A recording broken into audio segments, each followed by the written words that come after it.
Vamos a hablar de computación evolutiva.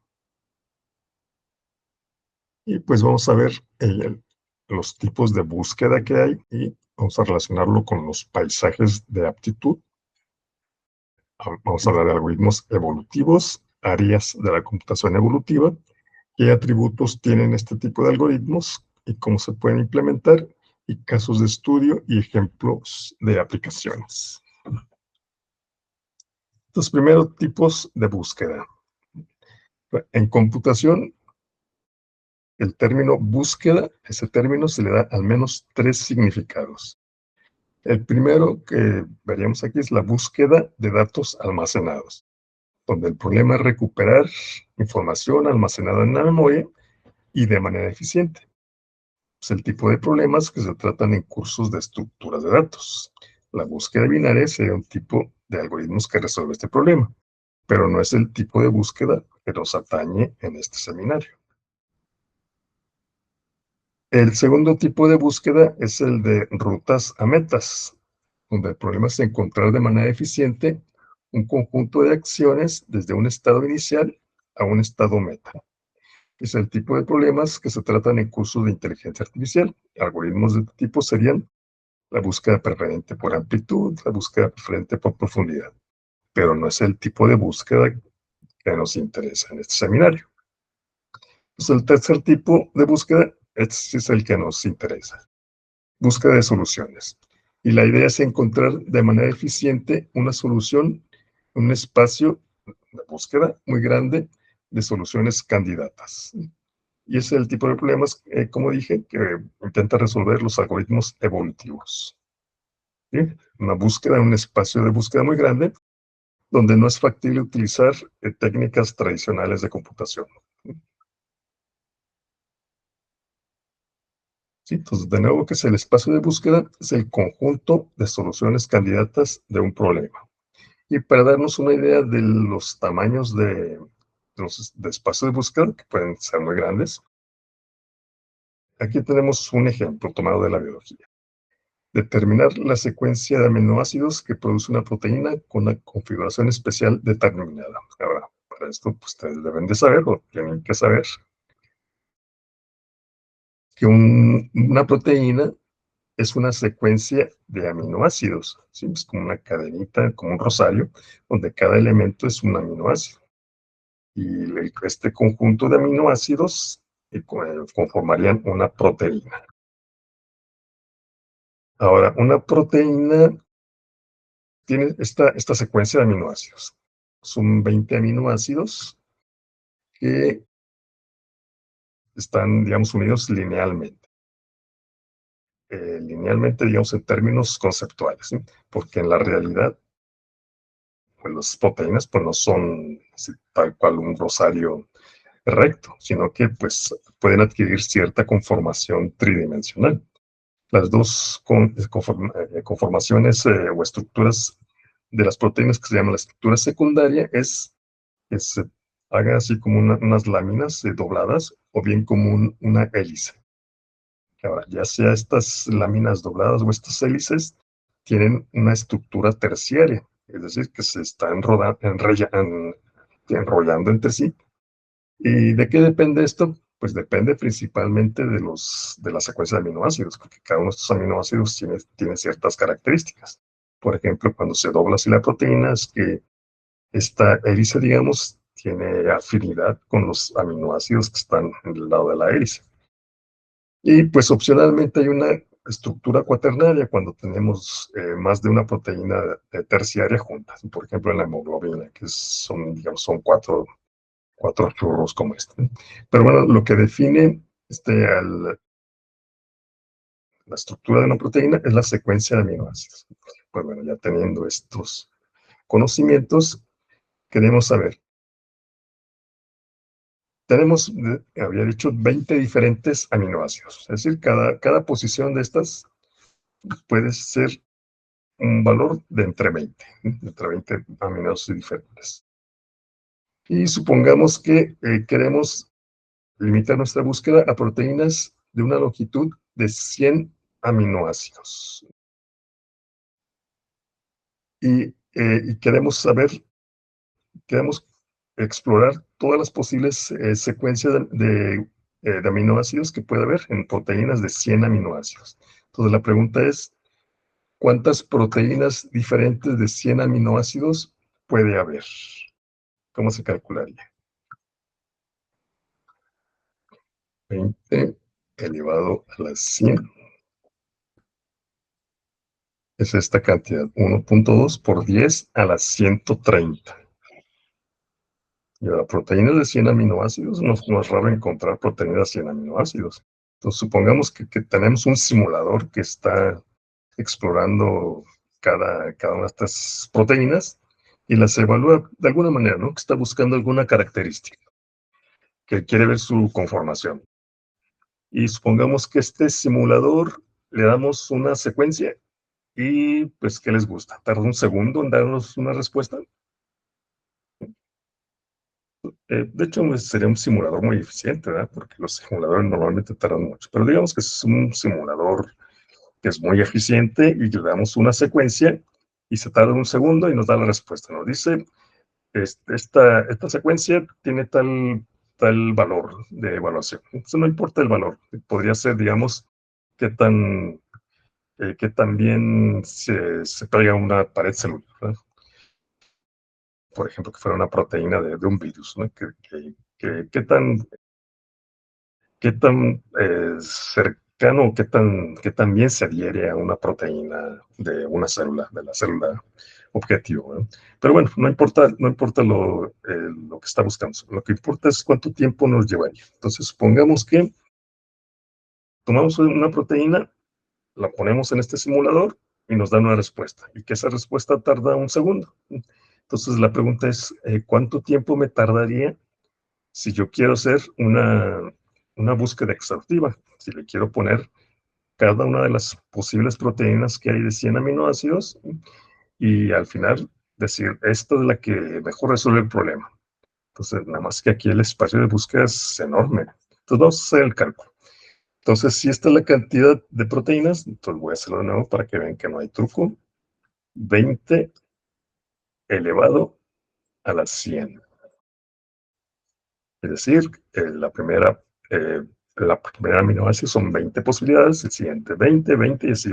Entonces sería 20 por 20 por 20, 100 veces, es decir, 20 elevado a la 100.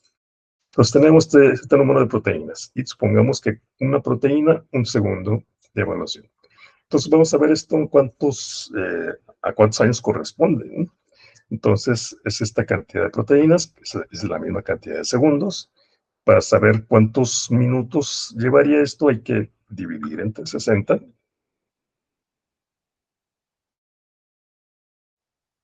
y ahí lo tenemos, ¿sí? Ese es el número de minutos. Si queremos saber cuántas horas lleva esto, hay que dividir entre 60 otra vez, ¿no? Son 60 minutos en una hora. Y ahí está, este número de horas. Ahora, si queremos saber a cuántos días corresponde esto, pues hay que dividir entre 24. Este es el número de días. Si queremos saber a cuántos años corresponde esto, hay que dividir entre más o menos 365.25.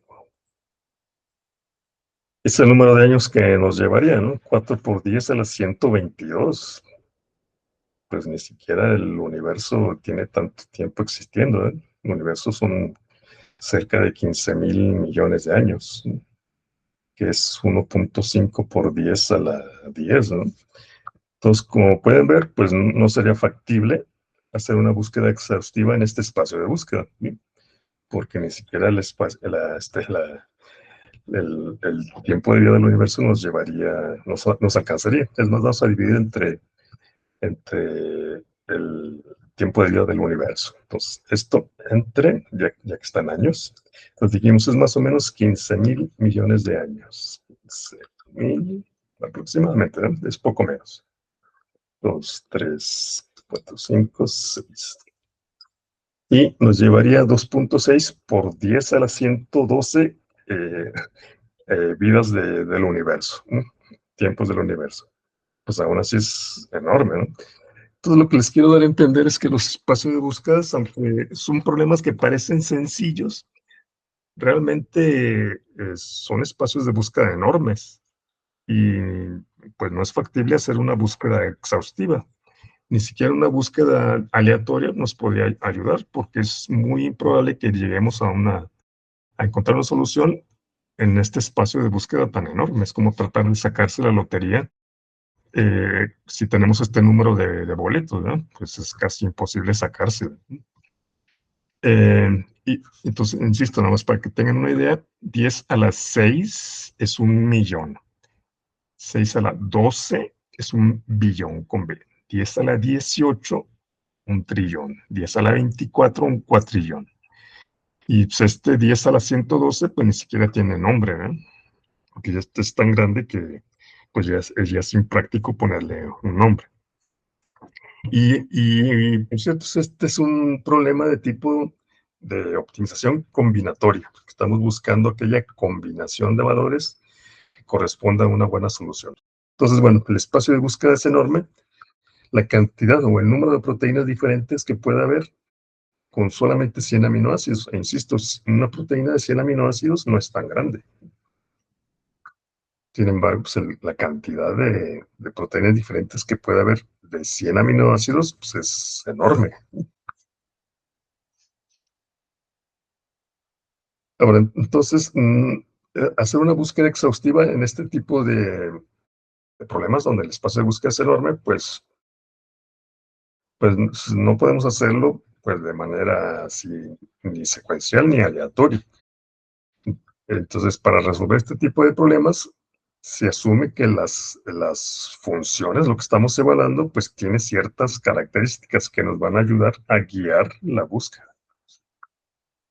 En particular, los algoritmos, bueno, aquí dice genético, pero en general los algoritmos evolutivos asumen que las soluciones candidatas padres, o sea, los puntos en el espacio de búsqueda, que tengan una alta calidad, es decir, que tengan una buena evaluación, pueden ser combinadas para producir soluciones candidatas hijas también de alta calidad. Es decir, padres, digamos, hablando de biología, a padres bien adaptados a su ambiente, lo más probable es que produzcan descendencia también bien adaptadas al ambiente, que podrían ser incluso mejores, estar mejor adaptados al ambiente que sus padres, ¿sí? Entonces, en este tipo de algoritmos evolutivos se asume eso, que si una solución candidata padre es de buena calidad, al combinarla con otras soluciones candidatas padres de buena calidad, la descendencia va a heredar esta alta calidad. Alta calidad significando que es una buena solución al problema, ya sea de maximización o de minimización.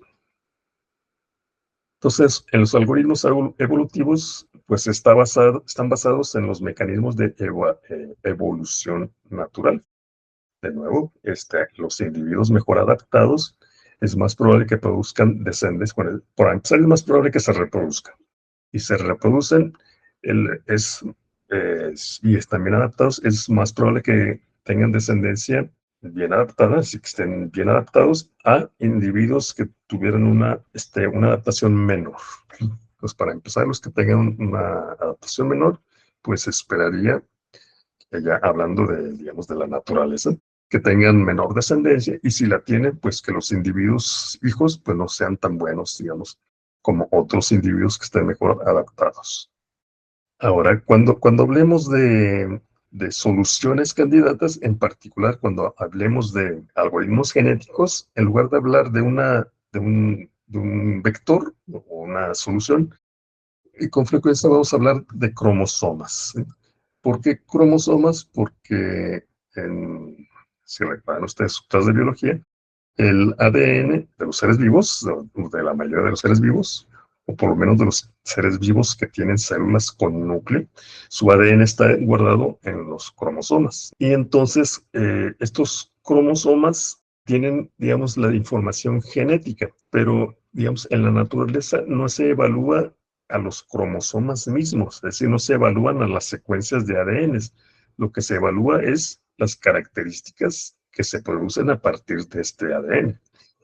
Es decir, digamos, la secuencia de ADN, perdón, sería el genotipo, ¿no? O sea, pues tal cual el genoma, ¿no? Los genes. Pero en la naturaleza no se evalúan a los genes, se evalúan, digamos, a los individuos, a la manifestación de esos cromosomas, es decir, a la parte física, al individuo físico, que en genética esto se llama el fenotipo, ¿sí?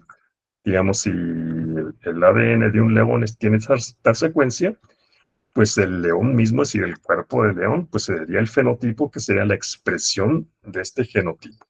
Entonces, lo que se evalúa, digamos, en la naturaleza, pues no es el ADN, bueno, se evalúa indirectamente, pero lo que se evalúa directamente es el fenotipo. Es decir, que también adaptado está este individuo físicamente, el individuo físico con respecto a su ambiente. Ahora, si se selecciona este individuo, pues indirectamente se está seleccionando su genotipo.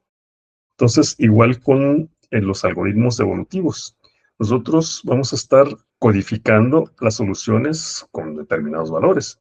¿Qué significa que si un valor dado o un conjunto de valores dados es bueno o no? Pues eso va a depender de la interpretación de estos valores. Si yo les digo, les pregunto, ¿el valor de 7.4 es bueno o no? Pues por sí mismo este valor de 7.4 pues no dice nada, ¿eh? Significa algo cuando ya lo ponemos en términos de un problema. Si yo les pregunto ahora, ¿el valor de 7.4 es una buena calificación para este seminario? Ustedes dirían, pues no, ¿eh? Entonces, lo que les quiero decir que el valor mismo de la X no significa nada hasta que lo ponemos en contexto con el problema que estamos resolviendo. Igual con la biología, ¿sí? Una secuencia de ADN, pues por sí misma no significa nada. Significa en tanto que esta secuencia se expresa ya en el cuerpo físico de este individuo biológico. Bueno, entonces, ya hablando de computación evolutiva, se tienen principalmente tres actividades, ¿sí? Se evalúan a los individuos, es decir, su fenotipo, es decir, la función. O sea, queremos saber no tanto el valor de X por sí mismo, sino ese valor de X evaluado para saber qué tan bien resuelve cierto problema. Pues tenemos la evaluación de individuos. Tenemos por otra parte la selección de los individuos más aptos. Entonces aquí ya estamos empezando a hablar de aptitud. Así como en la selección natural, cuáles son aquellos individuos que tienen mayor probabilidad de sobrevivir y dejar descendencia, aquellos que son más aptos, ¿sí? Aquellos que tienen una mejor aptitud. En términos de computación evolutiva, son aquellos que tienen una mejor evaluación de la función que estamos tratando de optimizar, ¿sí? Entonces, seleccionamos a los individuos más aptos, los que tengan una mejor evaluación. Y por otra parte, tenemos la modificación de estos valores, de los genotipos, de las X, digamos, o de los vectores X que estamos evaluando. Una modificación típica que ya mencionamos es la mutación, pero hay otras, ¿sí? Entonces, modificar estos valores, ¿sí? Para tratar de encontrar individuos más aptos que los vamos a estar evaluando para seleccionar aquellos que tengan una mejor evaluación, los individuos más aptos. Entonces, ya hablando más de cómo sería este algoritmo, como bloques, pues empezaríamos con una población aleatoria de puntos del espacio de búsqueda. Entonces, recuerden, estamos en contexto de que estamos tratando de resolver un problema, ¿sí? Entonces, empezamos con una población, entonces ya no estamos hablando de un solo punto de búsqueda. Estamos hablando de una población de puntos y que la empezamos aleatoriamente. Entonces, para ponerlo en contexto con lo que mencionamos anteriormente, empezamos no con un solo punto, sino con una población de puntos, n puntos seleccionados inicialmente aleatoriamente, digamos 100 puntos, 100 puntos en el espacio de búsqueda. Ahora, este es un ejemplo de una función de una sola variable, ¿no? Pero puede haber funciones un poco más complejas, un poco más. Por ejemplo, en ambos casos ya no hablamos de una sola variable independiente, ya hablamos de dos, digamos de X y Y, y que se evalúan en f de x y y, que normalmente se le llama z. Pero entonces ya no estamos hablando de una línea, ¿sí? Una línea como estamos hablando por acá, una sola línea. Aquí ya estaríamos hablando de una superficie. Y nuestros valores serían x y y, y que al evaluarlos pues, nos dan cierto valor. Entonces empieza con una población aleatoria, que podría ser, por ejemplo, una población aleatoria de puntos en el plano x y y, por ejemplo, 100 puntos. Y luego hacemos una evaluación de estos puntos. De esos puntos, así en general, seleccionamos aquel o aquellos que sean mejores, los modificamos, que normalmente podemos usar la mutación, pero también hay otro operador muy importante que vamos a ver después. Lo modificamos y evaluamos esa nueva población.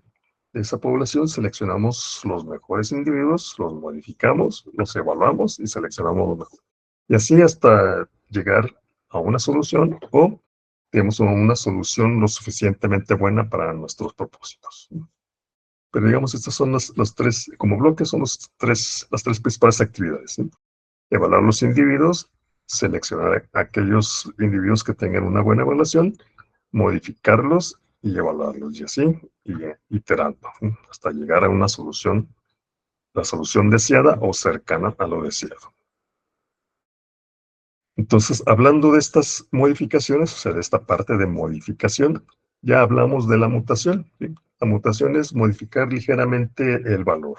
Y esto está inspirado en la mutación biológica.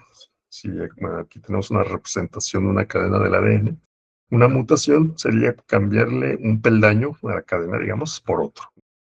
Si tenemos una serie, por ejemplo, de valores binarios, 0001, por ejemplo, valores, una secuencia de ceros y unos, una mutación sería seleccionar aleatoriamente un punto y cambiar el valor.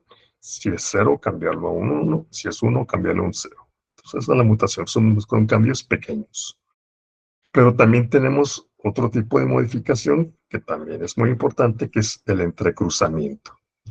Y aquí lo que se hace, y esto está inspirado en el entrecruzamiento real de los cromosomas. Entonces, el entrecruzamiento es tomar dos soluciones, aquí representadas como vectores de valores, una de un negro y otra blanco, y seleccionar aleatoriamente un punto de cruce, por eso es entrecruzamiento, y recombinar estas soluciones en ese punto, de tal manera que una parte sea de una solución y la siguiente parte sea de la otra solución y de manera inversa. Entonces se recombinan, se entrecruzan las soluciones. Entonces aquí ya hay que pensar no en un solo valor, porque esto no se aplicaría a un valor. Es decir, un solo valor como 7.5, pues no podemos entrecruzarlo con otro valor, ¿verdad? Sí podemos mutarlo, pero cuando estamos hablando de entrecruzamiento, estamos hablando no de un valor, sino de un vector de valores, un conjunto de valores. Entonces ahí sí podemos hablar estamos entrecruzando, por ejemplo, los 10 primeros valores de una solución con los 20 siguientes de la otra solución y viceversa. Y que además puede haber mutación de estas soluciones entrecruzadas. O sea, no es una u otra. Normalmente se aplican una después de la otra. Entonces se usan las dos. Ahora, cuando usamos este tipo de algoritmos evolutivos, hay dos piezas claves para tener éxito en este tipo de aplicaciones. Es decir, para encontrar una solución, hay dos puntos que son cruciales. Primero, cómo codificamos a las estructuras candidatas, es decir, las soluciones. Porque hasta ahorita hemos dicho, pues, ese tal valor de X, ¿sí? Y que resuelve un problema, pero no hemos dicho qué problema. Entonces, cuando ya decimos, queremos, por ejemplo, encontrar la ruta más corta entre dos puntos en una red, entonces la pregunta ahora es, ¿cómo codificamos una solución para este problema? Entonces, eso no es trivial. Entonces, es muy importante este punto. ¿Cómo codificar, ya digamos, para poderlo hacer, resolverlo computacionalmente, cómo codificamos estas soluciones candidatas, ¿sí? Que representen una posible solución del problema? Y por otra parte tenemos la función de evaluación. ¿Cómo evaluamos estas soluciones candidatas de tal manera que estemos seleccionando a las mejores? Si ustedes logran hacer esto exitosamente, si logran codificar exitosamente una solución de alguna manera y logran evaluar estas soluciones de tal manera que realmente encuentren que corresponda un buen valor a una buena solución, entonces ya con esto lo demás es como mecánico, ya lo demás es seguir el algoritmo. Entonces lo clave es esto, cómo codificar las soluciones y cómo evaluarlas, porque el resto, insisto, pues es aplicar el algoritmo, tal cual. El resto pues ya no hay mucho que pensar, pero estos dos puntos sí son claves. Y es normalmente donde se puede atorar uno. Entonces, ¿cómo hacer que una codificación corresponda a la solución de un problema y cómo hacer que al evaluarlo efectivamente estemos encontrando una buena solución? Ahora vamos a hablar de los paisajes de aptitud. Si dijimos que las funciones que estamos optimizando son funciones de aptitud, es decir, estamos buscando aquellos individuos que sean los más aptos, entonces estaríamos diciendo que los valores de estas funciones de aptitud los podemos ver como un paisaje de aptitud.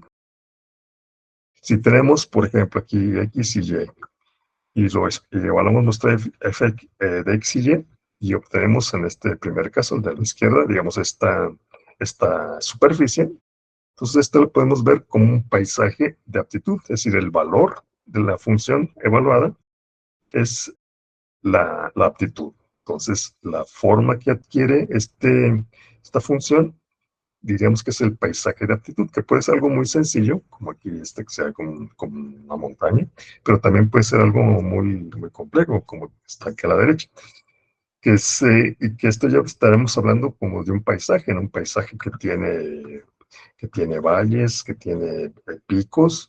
Entonces, esta superficie, digamos, se hace una correspondencia con los paisajes de la vida real.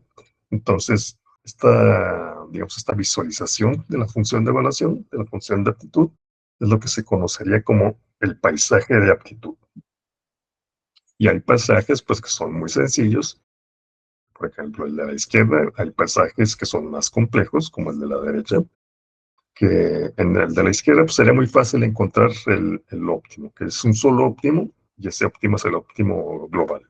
Pero en el paisaje de aptitud de la derecha, pues es más difícil encontrar el óptimo global, porque recuerden que normalmente no tenemos un modelo de la función, lo único que tenemos es que le aplicamos un punto y nos da un valor, le aplicamos otro punto, otra x y y, y nos da un valor. Sí, normalmente no tenemos la visualización del paisaje de aptitud. Entonces, lo que sí podemos hacer es darle, insisto, un valor en este ejemplo de x y y, y nos da a qué este valor de aptitud corresponde, ¿no? Entonces, es más difícil encontrar el óptimo global en este tipo de paisajes de aptitud que en el de la izquierda. Y si encontramos, digamos, un óptimo, podría ser un óptimo local, o sea, nos quedamos atorados en un punto. Pero precisamente por eso empezamos no con un solo punto, sino con una población de puntos para tratar de cubrir lo más posible todo el espacio de búsqueda. E idealmente encontrar el óptimo global, o por lo menos un buen óptimo. Entonces, bueno, como ya se menciona aquí con las figuras, el paisaje de aptitud es una representación del espacio de búsqueda junto con sus valores de aptitud. Con el valor de aptitud es el valor de la función que estamos evaluando. Ahora, si las soluciones candidatas, lo que hemos manejado como X, es un vector que tiene una longitud fija L, entonces el paisaje de aptitud puede ser visualizado como una gráfica de L más 1 dimensiones. ¿Qué significa esto? Por ejemplo, si tenemos una sola variable, la visualización está en un plano 2D, es decir, una sola variable, entonces 1 más 1, como aquí, es decir, la L sería 1, 1 más 1 sería 2, entonces la visualización es en 2 dimensiones. Si nuestro vector es de 2, por ejemplo, X y Y, Entonces la visualización sería en 2 más 1, 3, en 3 dimensiones. Ahora, más de 3 dimensiones, pues no lo podemos visualizar físicamente, sin embargo, matemáticamente sí existe. Si tenemos, por ejemplo, un vector de 100 elementos, que no es raro en los algoritmos genéticos tener un cromosoma de 100 bits, entonces su visualización entre comillas, sería una gráfica de la dimensión 101, es decir, la dimensión 101, que bueno, no tiene una visualización como normalmente la conocemos, pero matemáticamente sí existe. Si le damos a nuestra función de evaluación un vector de 100 elementos, como ejemplo, y la visualización, o digamos el valor, está en la dimensión 100 más 1. Entonces, cada solución candidata, cada X o vector de X, es un punto en el espacio, base de búsqueda, de L dimensiones, y la aptitud se graficaría, insisto, en la dimensión L más 1 décima. Ahora, hasta ahorita yo he mencionado valores reales en el espacio de búsqueda, ¿eh? Son valores de X y Y puntos reales, pero también se puede manejar valores discretos. Por ejemplo, si tenemos un vector, que sería un vector muy sencillo, un espacio de búsqueda muy, muy pequeño, un vector de 2 bits, el espacio de búsqueda pues son 4 puntos, ¿no? El 0, 0, el 0, 1, el 1, 0 y el 1, 1. Que si, digamos, le aplicáramos alguna función de aptitud, supongamos que sería estos puntos. Ahora, las líneas que están aquí son nada más para visualización, pero realmente los valores de aptitud serían los 4 puntos, los cuatro vértices. Entonces, bueno, ustedes dicen, pues este espacio de aptitud es muy pequeño, ¿eh? Pero ¿qué tal que tengamos un cromosoma no de 2 bits, sino de 200 bits? Por ejemplo, vamos a ver cuántos vectores o cuántos cromosomas de 200 bits puede haber. Entonces aquí la idea es la misma. Es decir, si la primera posición puede tener solamente 0, 1, son dos posibilidades. Si son 2 bits, pues hay 2 por 2 posibilidades, es decir, 2 a la 2. Si tenemos 200 bits, entonces hay 2 a la 200 posibilidades diferentes. Entonces vamos a ver cuántos cromosomas, cuántas soluciones de 200 bits puede haber. Entonces sería 2 elevado a la 200, que 200 no es un número demasiado grande para una secuencia de bits. Hay esta cantidad de cromosomas, 1.6 por 10 a la 60. Entonces el espacio de búsqueda pues, es enorme, ¿no? 10 a la 60. Igual si nuestra función de evaluación nos llevara, es más, vamos a decir, estamos usando una máquina muy potente que nos da una respuesta de la función de aptitud en una millonésima de segundo. Bueno, entonces vamos a ver cuánto tiempo nos llevaría a explorar todo espacio de búsqueda, ¿no? Todos estos cromosomas de 200 bits. Entonces dijimos, esto lleva una millonésima de segundo a encontrar una solución. Entonces vamos a dividir esto entre 1.000.000 para saber cuántos segundos nos llevaría a encontrar la solución. Es decir, cada uno de estos nos lleva una millonésima de segundo, entonces vamos a dividir entre 1.000.000. Y este es el número de segundos que nos llevaría a explorar todo el espacio de búsqueda. Entonces, de nuevo, vamos a dividir este es el número de segundos. Vamos a dividir entre 60 para encontrar el número de minutos. Vamos a dividir entre 60 para encontrar el número de horas. Vamos a dividir entre 24 para encontrar el número de días. Vamos a dividir entre 365.25 para encontrar el número de años. Nos llevaría 5 por 10 a la 46 años explorar todo el espacio de búsqueda. Entonces, recuerden que la vida del universo es de 15.000.000.000 de años, que es 1.5 por 10 a la 10, ¿no? Entonces, ni siquiera si empezamos nuestra corrida al principio del universo, todavía no habría encontrado la solución, ¿no? Todavía no habría explorado ni siquiera una pequeña parte del espacio de búsqueda. Entonces, aunque parecen problemas muy, muy sencillos, por ejemplo, explorar cromosomas de 200 bits, pues realmente el espacio de búsqueda es muy enorme, precisamente porque es una explosión combinatoria de posibilidades. Sí, una explosión tal cual.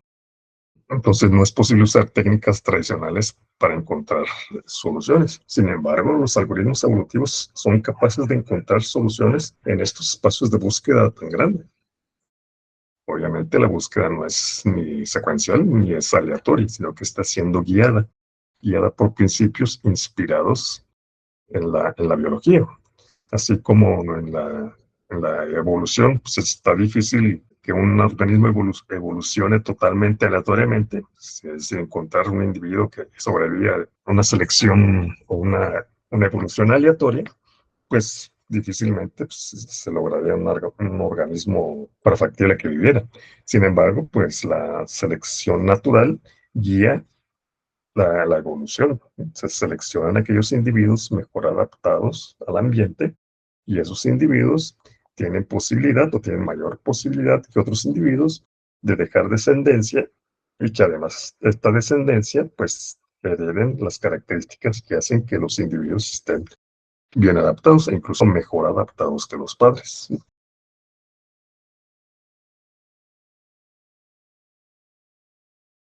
Entonces, como les mencionaba anteriormente, los paisajes de aptitud, como estos, pues pueden tener características como, o podemos pensar que tienen características semejantes a las físicas, como colinas, picos, valles, acantilados, y pues tal cual por eso se llaman paisajes de aptitud, ¿sí? Porque podemos pensar que tienen una similitud con los paisajes reales, ¿sí?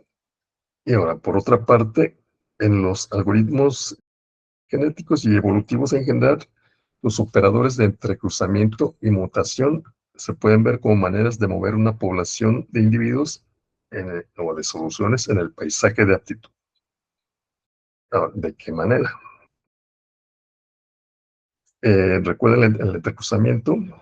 Recordar, el entrecruzamiento es tomar dos soluciones y entrecruzarlas, que normalmente son vectores de valores, no es un solo valor. Y la mutación es hacer un cambio pequeño en la solución candidata. Entonces, decíamos, tanto el entrecruzamiento como la mutación son maneras de mover estas poblaciones de soluciones candidatas en el paisaje de aptitud. Entonces, ¿cómo podemos visualizar esto? ¿Cómo podemos, digamos, entender esto? Pues supongamos, del lado derecho, ¿sí? Supongamos que generamos 100 puntos aleatoriamente, que en este caso los puntos son vectores de dos valores, ¿no? X y Y. Supongamos que tenemos una serie de vectores y digamos que es este espacio de búsqueda por simplicidad es de, digamos, de 20 por 20. Y supongamos que son de punto flotante, o mejor dicho, de números reales, que en computación serían de punto flotante. Y digamos que aleatoriamente me voy a inventar unos números. En X 6.7 y en Y 7.2, ¿no? Por poner un valor. Digamos que esta es una de mis soluciones, digamos. Voy a llamarle visual. Y supongamos que genero otra solución aleatoriamente. Bueno, voy a inventar unos números. 1.8 en X y 14.4 en Y. Y supongamos, bueno, si lo visualizáramos en X 6.7 más o menos, el primero, ¿no? Y en Y 7.2 más o menos por aquí, ¿no? Estoy señalando. Y el otro es 1.8 más o menos aquí y 14 por acá, ¿no? Entonces, supongamos ahora que los voy a entrecruzar. Voy a encontrar una X3, que bueno, como son dos valores, el entrecruzamiento es, pues, digamos, no hay más posibilidad que tomar el primero de ellos, ¿sí? El primer valor del primero de ellos y el segundo valor del segundo.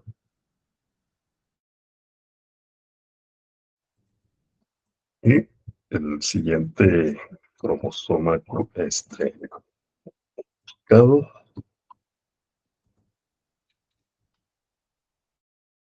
sería lo opuesto, ¿no? O sea, lo converso. Sería 1.8 y 7.2. Ahora, si se fijan, estos nuevos puntos son muy diferentes de los padres, ¿no? El primero era 6.7 y 7.2, más o menos aquí lo estoy señalando. El nuevo hijo sí es 6.7, pero ahora es 14.4. El segundo era 1.8 y 14, pero el nuevo es 1.8 y 7. Entonces, fijan, los puntos se movieron mucho con respecto a los anteriores. Entonces, esto hace que visualicemos el entrecruzamiento como saltos grandes en el espacio de búsqueda. Saltos grandes, pero basados en soluciones que ahorita estoy suponiendo que son buenas soluciones, ¿no? Digamos, ignorando este paisaje de actitud, supongamos que son buenas soluciones y que si yo intercruzo buenas soluciones, podría ser que yo tuviera, o yo esperaría que tuviera buenas soluciones hijas, así como si en la naturaleza dos padres con buena aptitud se entrecruzan, producen descendencia, se esperaría que sus hijos heredaran esas características. Entonces, en computación evolutiva, pues se tiene la misma idea. Si tenemos buenas soluciones padres, al entrecruzarlas, estaremos esperando que las soluciones hijas heredaran esas buenas características. Entonces, el entrecruzamiento se puede ver como que estamos dando saltos grandes en el espacio de búsqueda, mientras que la mutación serían cambios pequeños, es como afinar, como el afinado un cambio más fino, digamos. El X3 mutado, digamos, bueno, así de esta manera, sería seleccionar aleatoriamente un punto, voy a seleccionar aleatoriamente el segundo, y modificarlo levemente. Ahora, como estoy usando un solo decimal, supongamos que le resto 0.1. Pues aquí no es igual que el padre, ¿verdad? Sin embargo, el salto no fue tan grande como con el entrecruzamiento, ¿sí? Además se movió ligeramente. Y el otro, supongamos que lo muto, pero que ahora aleatoriamente se muta el primer elemento, que el lugar de 1.8 sea 1.9, y que el otro no mute. Entonces, aquí de nuevo el cambio es pequeño, mientras que el entrecruzamiento hace que haya saltos grandes en el espacio de búsqueda, la mutación hace que los cambios sean más locales. Estos dos ejemplos serían funciones de aptitud suave, ¿no? Que no tienen cambios muy grandes de un punto a otro. Mientras que este ejemplo que estoy poniendo aquí, pues esta sería una función de aptitud que no fuera suave. Que si yo tengo aquí un punto de X que me da un valor, pero que su vecino pues me da un valor muy diferente con respecto al vecino del que mutó. Entonces, en estos casos, cuando la función no es suave, es más difícil encontrar un óptimo, porque hay estos cambios. Si yo me muevo a la izquierda y me cambia mucho, digamos, el valor, entonces es más difícil saber hacia dónde irse. En cambio, cuando es suave, si ya estoy cerca de un óptimo, entonces nada más hay que estar cuidando que los vecinos que se estén obteniendo, seleccionemos aquel que sea mejor y que de ese nuevo valor seleccionemos el que sea mejor y así es más fácil encontrar el óptimo. Ya sea un óptimo local, como acá sería este que está abajo, o bien, si tenemos suerte, un óptimo global. Pero las funciones que no son suaves, es más difícil encontrar la solución. Y por eso les decía hace rato que es clave, es muy importante escoger una buena función de aptitud. Idealmente una función de aptitud que sea suave, porque si se escoge una que no sea suave, va a ser más difícil encontrar la solución.